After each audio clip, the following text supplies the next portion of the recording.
존 브라이트 이 박사님이 이 구약학자 아주 유명한 학자이신데 The Kingdom of God이라고 하는 아주 유명한 책을 쓰셨죠. 그래서 우리 신학교 교과서로도 많이 쓰고 있는데 그분이 아주 이런 인사이트 있는 말을 하셨습니다. 성경은 이막극의 작품이다 이렇게 이야기하고 있습니다. 그래서 구약이 1막이고 신약이 2막이라는 것입니다. 그 1막에서는 뭘 보여주냐면 무고한 아주 깨끗한 흠이 없는 양이 죄인의 그 죄를 용서받기 위해서 처참하게 피를 내고 죽고 또 불 위에서 태워지는 것이죠. 영문을 모르는 어린 아이가 그 집에서 키우고 싶은 깨끗한 양이 피를 내서 잡혀 죽는 것을 보고 왜 죄 없는 양이 죽어야 되냐고. 그때 가르쳐주는 교훈이 뭐냐요? 죄인의 죄를 용서받기 위해서는 죄 없는 양이 죽어야 된다는 요 원칙, 이 원칙을 보여주는 게 제 1막인 거죠. 그리고 이제 인터미션 이후에 2막이 신약에 오릅니다. 그 신약이 오르면서 요한복음 1장에 보면 보라 세상 죄를 지고 가는 하나님의 어린 양이로다.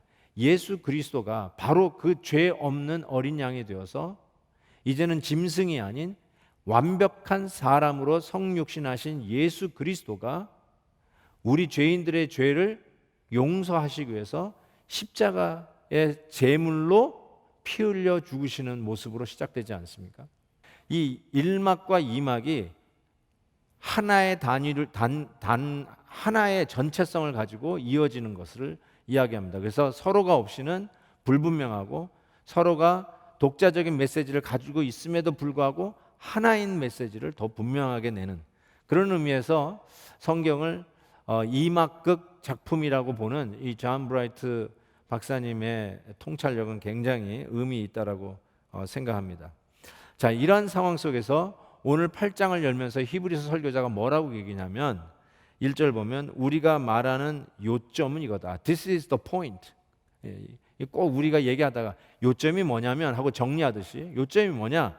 바로 그 원칙, 1막의 원칙을 온전히 이루는 완성자로 우리에게 대제사장 예수 그리스도가 계시다. 그분이 오셨다라고 말씀하는 것인데 그 대제사장이 우리에게 있는데 그분은 지금은 어디 있느냐? 그는 하늘에서 지극히 크신 이의 보좌 우편에 앉으셨느니라. 이게 굉장히 중요한 말이에요. 십자가에서 지금도 달려 있는 게 아니라 지금은 보좌 우편에 앉으셨다라고 얘기합니다. 다시 한번 이 히브리서 이것을 설교로 듣고 있는 혹은 읽고 있었던 당시 히브리서 성도들은 어떤 유혹을 받았는지 생각해 봤으면 좋겠어요. 왜 이 히브리서 설교자가 이 히브리서 성도들에게 무엇을 이야기하려고 하는 것일까? 배교의 위험이 있었다고 말씀드렸어요. 로마의 압제 때문에 예수 믿는 이 신앙을 지키기가 만만치 않았던 거예요. 불이익을 당한 거예요. 심지어는 생명을 내놓을 수도 있어요.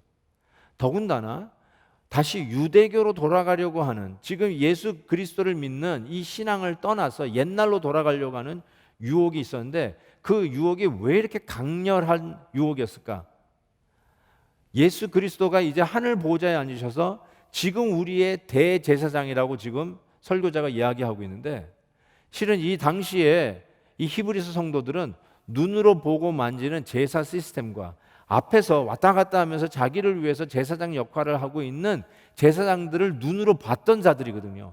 그리고 아직도 예루살렘 성전이 버젓이 버티고 있고 그 안에서 수많은 제사장들이 여전히 바쁘게 일하는 모습을 보고 있었다는 거예요.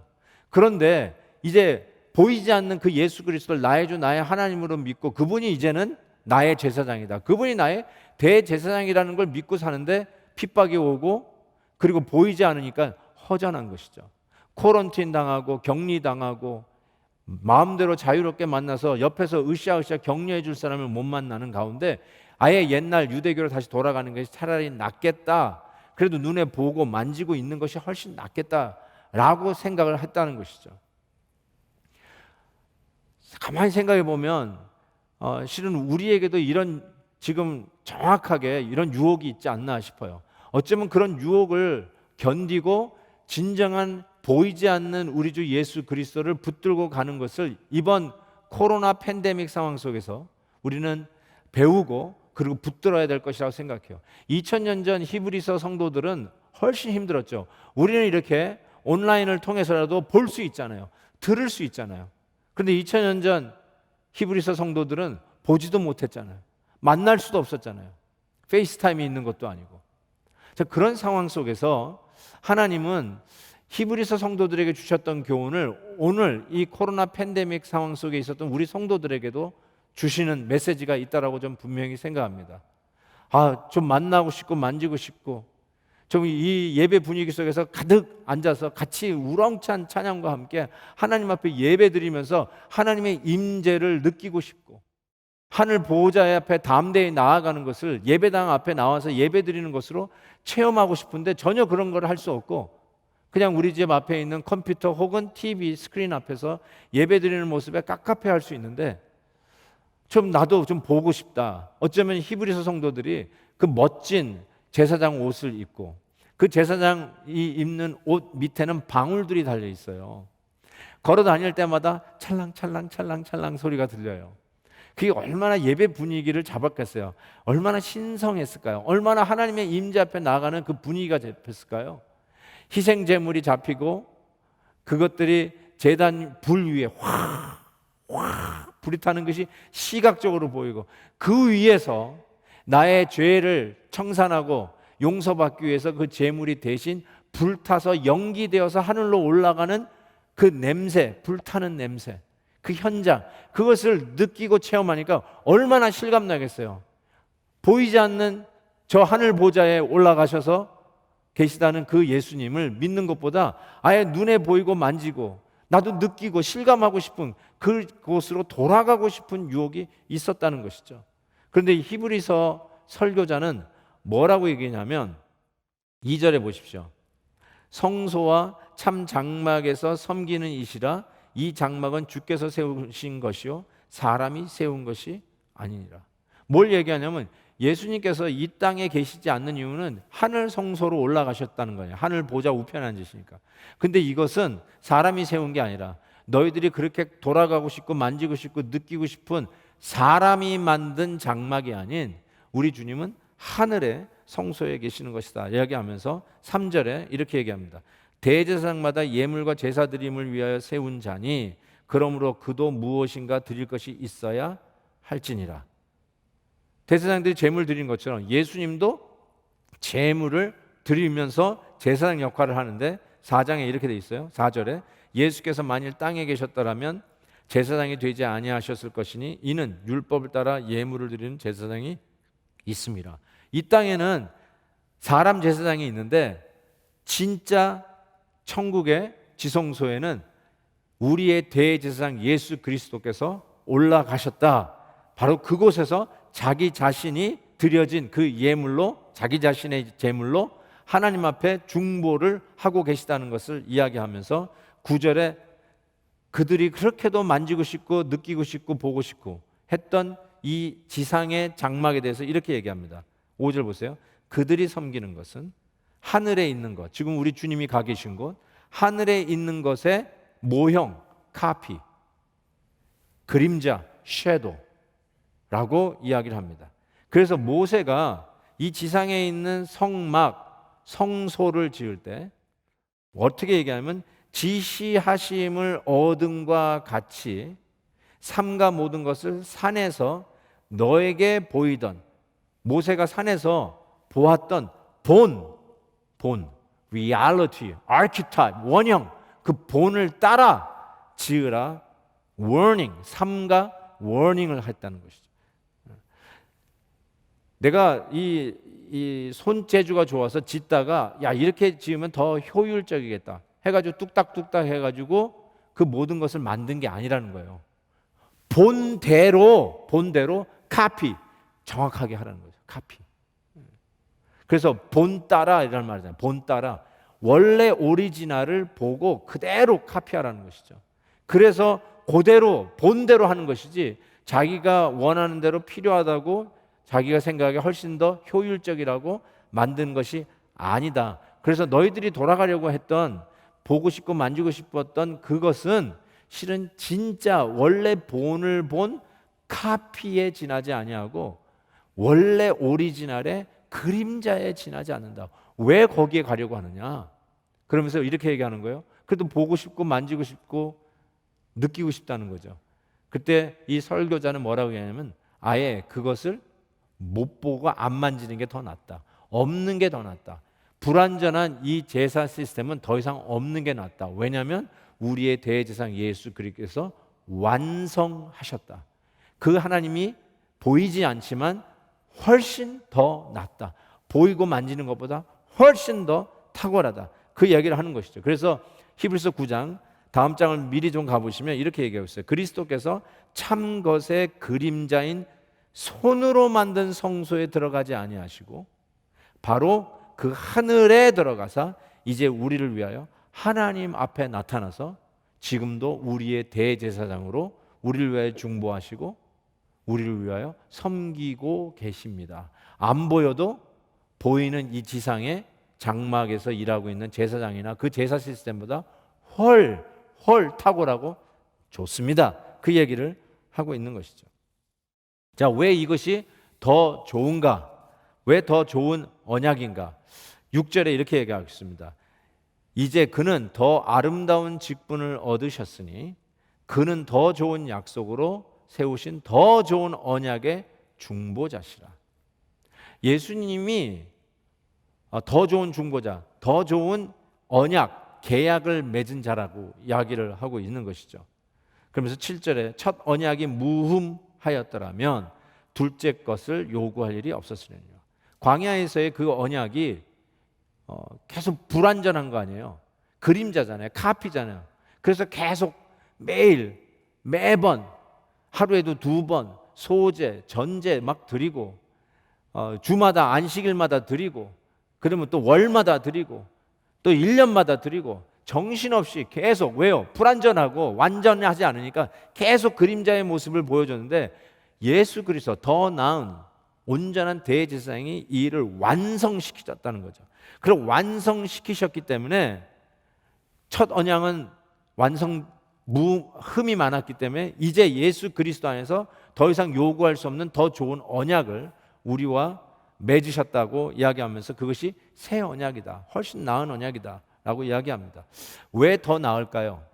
그러니까 이 언약이라는 말이 우리식의 단어로 바꾸면 계약이거든. 계약, contract. 구체적으로 한 2가지 정도 왜 더 좋은지를 이제 히브리서 설교자가 설명하고 있습니다. 9절 보세요. 또 주께서 이르시기를 이 언약은 내가 그들의 열조의 손을 잡고 애굽 땅에서 인도하여 내던 날에 그들과 맺은 언약과 같이 아니하다. 그렇죠? 옛 언약하고는 게임이 안 된다는 거 훨씬 더 좋다고 얘기하죠. 그러면서 옛날 언약을 맺을 때 그 광야 백성들은 내 언약 안에 머물러 있지 아니하므로 내가 그들을 돌보지 아니하였다. 돌보지 아니하였다는 말이 하나님께서 언약을 맺었는데도 그 약속, 계약 따라 이 백성들이 움직이지 않는 거예요. 눈 가리고 아웅하는 것이죠. 그래서 하나님께서 그 정도 선에서 놔두었다는 뜻이에요. 10절 보세요. 주께서 이르시되 그날 후에 내가 이스라엘 집과 맺을 언약은 이것이니 내 법을, 왜 이제 더 좋은 언약인지가 나옵니다. 내 법을 그들의 생각에 두고 그들의 마음에 이것을 기록하니라. 그래서 나는 그들의 하나님이 되고 그들은 내게 백성이 되리라. 왜 더 좋은 언약이냐? 하나님의 법, 말씀을 내 생각에 두고 마음에 새기겠다고. 그럼 옛 언약은요? 돌판에 새겼죠. 돌판에. 그러면서 아주 구체적으로 이렇게 얘기합니다. 11절 각각 자기 나라 사람과 각각 자기 형제를 가르쳐 이르기를 주를 알라 하지 아니할 것은. 주를 알라라고 명할 이유도 없고 요구할 이유도 없다. 왜냐? 그들이 작은 자로부터 큰 자까지 다 나를 알미라 이렇게 얘기했어요. 그래서 더 좋은 언약이라고 했어요. 더 좋다. 왜요? 우리가 안다. 누구부터 누구까지. 작은 자로부터 큰 자까지 구별 없이 다 나를 알게 되었으니 더 이상 누구에게 야 좀 주를 알아라. 주 좀 알기 위해서 나와 함께 공부 좀 해볼래? 뭐 하면서 스텝을 밟아갈래? 단계별로 한번 가볼래? 이러고 요구할 필요가 없다는 거예요. 왜요?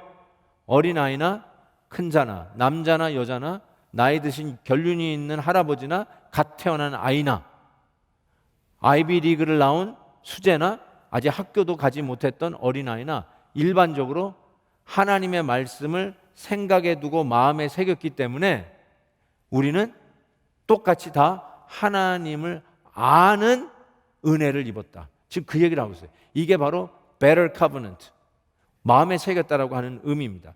고린도 후서에서 베드로가 이런 이야기를 했어요. 우리로 말미암아 나타난 그리스도의 편지니, 너희는 그리스도의 편지니, 이는 먹으로 쓴 것이 아니요 오직 살아계신 하나님의 영으로 쓴 것이며 돌판에 쓴 것이 아니요 오직 육의 마음판에 쓴 것이라. 우리 성도들, 지금 우리 성도들의 그 정체성을 이야기하면서 우리가 어떤 사람이냐, 돌판에 새겨 있는 걸 보고 이렇게 살아야 되는구나 이러고 살아가는 옛 언약의 백성들이 아니라 하나님의 말씀이 우리의 가슴에 새겨져 있는, 그래서 그리스도의 편지된 자들이다 라고 이야기하면서 말씀 안에서 하나님을 아는 유익을 얻었다라고 이야기합니다. 이단들을 보십시오. 이단들은 너 우리가 이야기하는 진리를 좀 알고 싶니?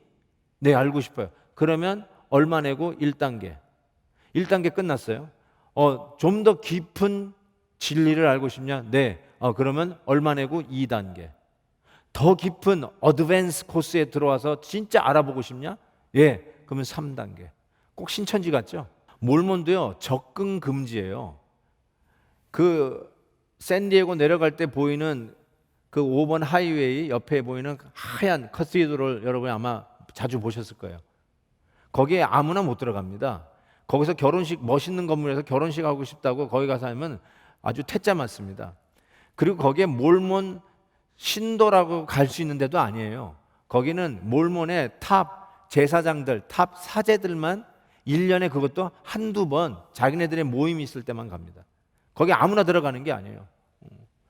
왜 그러면 그렇게 멋진 건물들을 그렇게 수많은 돈을 들여가지고 지어놨을까요? 잘 모르겠지만 저는 이렇게 생각해요. 신비한 막을 친 거죠. 신비하게 보이려고 하는 거죠. 단계를 자꾸 쳐놓으면요, 신비해 보이잖아요.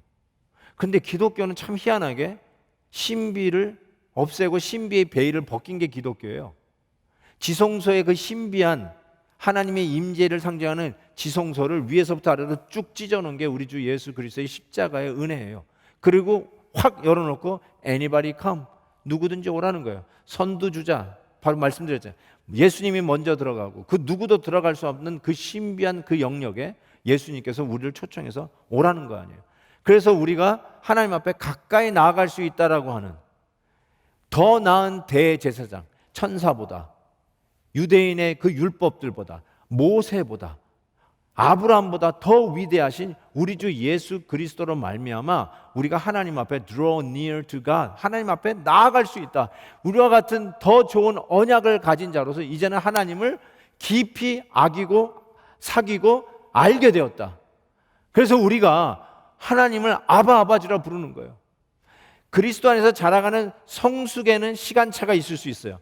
그러나 성령께서 우리 안에서 그 새겨진 말씀을 깨닫게 하시는 그 은혜로 할아버지나 이제 초등학교 다니는 우리 손주나 그 하나님을 아버지라 부르며 그 하나님을 아는 은혜로 나아갈 수 있도록 하나님께서 예수 그리스도로 말미암아 그 길을 열어 놓으셨다.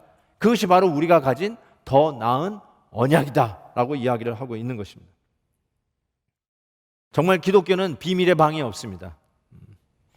어린이로부터 어른까지 남녀노소 할 것 없이 아무런 차별 없이 어떤 단계나 등급을 두지 아니하고 신비한 진리를 알기 위해서 돈을 지불해서 자기의 노력으로 진리를 아는, 터득하는 권리를 얻는 그런 종교가 아닙니다. 우리는 하나님의 말씀과 우리 안에 내재하시는 성령의 은혜로 우리는 그 누구든지 하나님을 아는 은혜의 자리에 나아갈 수 있습니다. 이게 우리가 가진 큰 은혜예요. 그래서 요한복음 17장에 이렇게 얘기하잖아요. 영생은 그 유일하신 참 하나님과 그의 보내신 자 예수 그리스도를 아는 것이다. 아멘입니다. 아는 것이다. 또 하나, 왜 우리가 더 나은 계약 조건의 새 언약을 받았는가? 이 히브리 설교자가 이것을 죄 용서와 연관 있게 12절 마지막 절에 이렇게 얘기합니다. 내가 그들의 불의를 긍휼히 여기고 그들의 죄를 다시 기억하지 아니하리라. 저는 이 기억하지 아니하리라에 제 생각이 참 오랫동안 꽂히고 묵상하게 되었어요. 죄를 기억하지 않는다는 말이 용서하셨다라는 뜻입니다. 죄 용서, 이것보다 큰 복음이 없어요. 여기 예배 드리시는 모든 분들은 죄 용서를 받았기에 하나님을 예배할 수 있는 자가 되었다는 사실, 그거 기억하십니까? 여러분이 착해서 오늘 하나님 앞에 나와 예배 드리는 게 아니라 내 죄가 용서받았다는 그 사실 근거하에서 오늘도 그 거룩하시고 공의로우신 하나님 앞에 지난 한 주간만 생각해도 내 10손가락이 모자랄 정도로 내 지은 죄를 꼽아야 하는 이 죄인이 하나님 앞에 예배 드릴 수 있다는 사실입니다. 저는 그래서 기억하지 않는다라고 하는 이 말을 통해서 저희가 쓸 수 있다면 하나님은 자발적으로 기억상실증에 걸리신 분이에요. 자발적으로 엠니시아에 걸리신 분이에요. 좀 심하게 얘기하면 우리의 죄에 대해서는 용서하신 후에 치매에 걸리셨어요. 기억을 하지 못하시는 자발적 기억상실증. 그게 뭐예요? 죄 용서예요. 저는 이게 왜 이렇게 중요할까라는 생각을 해봤어요. 왜 이게 더 나은 조건의 계약일까? 새 언약에 왜 이 말씀을 이 히브리서 설교자가 하는 것일까? 여러분, 하나님께서 여러분의 죄를 기억을 못 하신다는 말이 어떻게 와 닿습니까? 와, 기억을 안 하는데 그러면 또 그냥 죄 짓지? 혹시 이렇게 감동을 받으면 그거는 사탄의 감동이죠. 그건 잘못된 감동이죠. 하나님의 나를 천국 데려가신다니까 이제 마음껏 죄 짓다가 마지막 날에 회개하고 천국 가야지. 혹시 그렇게 생각하시는 분이 있다면 그거는 완전히 사탄이 주는 감동이죠. 하나님하고의 전혀 관계가 없죠. 그건 용서받은 모습도 아닐 거예요. 그런데 기억도 하지 아니하신다는 이 메시지가 어떻게 다가갑니까? 저 같은 경우는 이렇게 생각할 수 있을 것 같아요. 다시 시작할 수 있구나. 내게 소망이 있구나. 진짜구나. 다시 그리스도 안에서 태어났다는 이 복음이 진짜구나. 이전 것은 지나갔어요. The old has gone. Behold, the new has come. 새 것이 되었도다. 이게 진짜구나. 과거가 사라졌다는 거예요. 하나님이 기억 안 하신다는 거예요. 아니, 못 하신다는 거예요. 그러니까 우리는 새롭게 새하얀 동아지에 다시 하나님의 영광을 위해서 내 안에 쓰여진 하나님의 말씀이 성령의 감동으로 하나님이 기뻐하시고 하나님이 원하시는 그 일을 새롭게 출발할 수 있는 동기부여로 다가오지 않습니까? 우리는 얼마나 많은 용서가 필요한 자입니까? 꼭 강도짓을 해야만, 꼭 사람을 죽여야만, 못된 짓을 해야만 용서가 필요한 죄인입니까? 아니지 않습니까? 우리가 지난 한 주간도 얼마나 소위 근사한, 나이스한 죄를 많이 지었습니까? 융통성이라는 미명하에 우리가 눈 찔끔 감고 거짓말한 것이 얼마나 많습니까? 그것도 하나님 앞에서 용서받아야 할 죄 아닙니까? 나의 고집과 나의 합리성과 나의 논리성을 앞세워서 남들을 짓밟고 This is fact, fact라고 이야기하면서 남의 마음에 못질을 하는 예의 없는 말, 남을 상관하지 않는 말 우리 입에서 얼마나 많이 쏟아냈습니까? 그것도 하나님 앞에 섰을 때는 용서받아야 할 죄 아닙니까? 나는 뒤끝 없는 사람이야 하고 나는 할 말은 해 하면서 남을 난도질했던 거, 그것도 용서받아야 할 죄 아닙니까? 우리 자녀들을 뒤돌아보면서 기회만 있다면 나 자녀들 다시 교육하고 싶은데 그런 마음 부모로서 없습니까? 좀 더 잘 가르쳐보고 싶은데 그런 죄까지도 우리 하나님 앞에서 다시 용서받아야 할 죄 아닙니까? 작심삼일하고 우리가 했던 일이 또 실패하고 또 제대로 하지 못하는 모습에 내 스스로 실망했던 적이 얼마나 많이 있습니까? 신앙생활 20년, 30년 했으면 어느 정도 좀 바뀌어야 될 것 같은데 여전히 꾸정물처럼 흔들어 놓으면 시궁창에서 콩나물 대가리들이 막 올라오듯이 내 죄악들이 그냥 다시 타오르는 모습들을 보면서 내 스스로 나를 경멸하고 내 스스로 나에게 실망했던 적이 얼마나 많이 있습니까? 그런 죄들을 생각해 보면 제가 어떻게 오늘 이 강대상에서 하나님의 말씀을 뻔뻔하게 전할 수 있겠습니까? 차마 창피해서도 나오지 못하죠. 그래, 너는 맨날 실패하니까 그냥 자리에 앉아 있어라. 그럴 수밖에 없는데 저 같은 사람에게 가장 오늘도 필요한 게 뭐냐면 기억도 아니하시는 하나님의 용서. 이전 것은 지나갔으니 보라 새 것이 되었도다. 이전의 실수를 문제 삼지 아니하시고 이전에 넘어졌던 것을 문제 삼지 아니하시고 이전에 죄악에 얼룩지었던 나의 과거의 모습을 그것을 거론하면서 오늘의 자격론을 따지지 아니하시고 이전 것은 지나갔으니 보라 새 것이 되었도다. 예수 그리스도께서 우리의 대제사장 되어 주셔서 1막에서 보여주셨던 죄인을 위해서 무고한 양이 죽어야 하는 것처럼 2막에서 이 죄인을 위해서 죄 없으신 예수 그리스도께서 십자가에서 죽으심으로 또다시 반복할 필요가 없는 제사.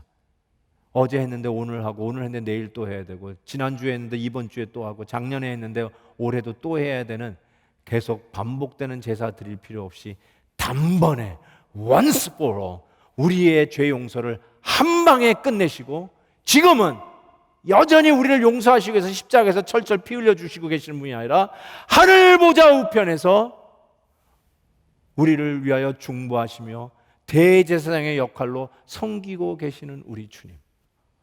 그 은혜가 너무나도 필요하지 않습니까? 그래서 여러분 우리에게 정말 필요한 상징은 십자가라고 그러는데 그 십자가도 매달려 있는 예수님의 형상이 없는 십자가, 그냥 밋밋한 십자가, 그게 진짜 우리의 상징이에요. 혹자는 예수님이 십자가에 달려있는 십자가 목걸이 걸고 있는 분 제가 봤어요. 죄송하지만 끝났어요. 예수님은 십자가에 있지 아니하고 우리의 죄 완벽하게 끝내시고 하늘 보좌에서 우리의 대제사장으로 중보하며 우리를 섬기고 계세요. 예수님 아예 안 달려 있어요. 끝나셨다니까요. 아멘입니다. 완성되셨어요. 바로 그 주님, 이 용서의 은혜, 그것 때문에 여러분들의 과거를 문제 삼지 아니하고 오늘 이 순간, 오늘 이 메시지를 받는 여러분 이 순간 주님을 위해서 다시 시작할 수 있어요.